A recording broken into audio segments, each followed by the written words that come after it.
ذکر ہوگا امریکی صدر ڈونلڈ ٹرمپ کا، جنہوں نے بگرام ایئر بیس چھوڑنا ایک سنگین غلطی قرار دیا۔ ٹرمپ نے اوول آفس میں بات چیت میں کہا کہ امریکہ کو فوجی اڈہ خالی کرنا نہیں چاہیے تھا۔ واپسی اور فوجیوں کی تعیناتی کے لیے افغانستان سے بات کر رہے ہیں۔ افغانستان نے بگرام ہوائی اڈہ امریکہ کے حوالے کرنے کا امکان مسترد کر دیا۔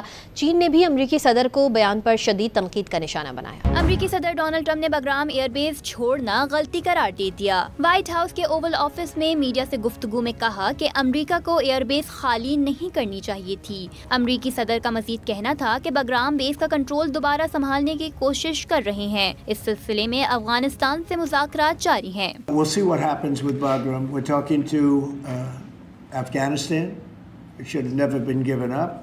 It was the most embarrassing day in the history of our country. There was no reason to give it up. امریکی صدر ڈونلڈ ٹرمپ کے بیان کو عبوری افغان حکومت نے مسترد کرتے ہوئے کہا کہ افغانوں نے اپنی سرزمین پر کبھی غیر ملکی فوج کو تسلیم نہیں کیا۔ چینی وزارت خارجہ کے ترجمان نے کہا کہ یہ قدم افغان عوام کے مفادات کے خلاف ہے۔ 2021 میں امریکی افواج کے افغانستان سے انخلا کے بعد طالبان نے بگرام ایئر بیس کا کنٹرول سنبھال لیا تھا۔ اس ہوائی اڈے کو امریکہ نے خطے میں اپنا اثر و رسوخ برقرار رکھنے کے لیے کئی سال اپنے زیر استعمال رکھا۔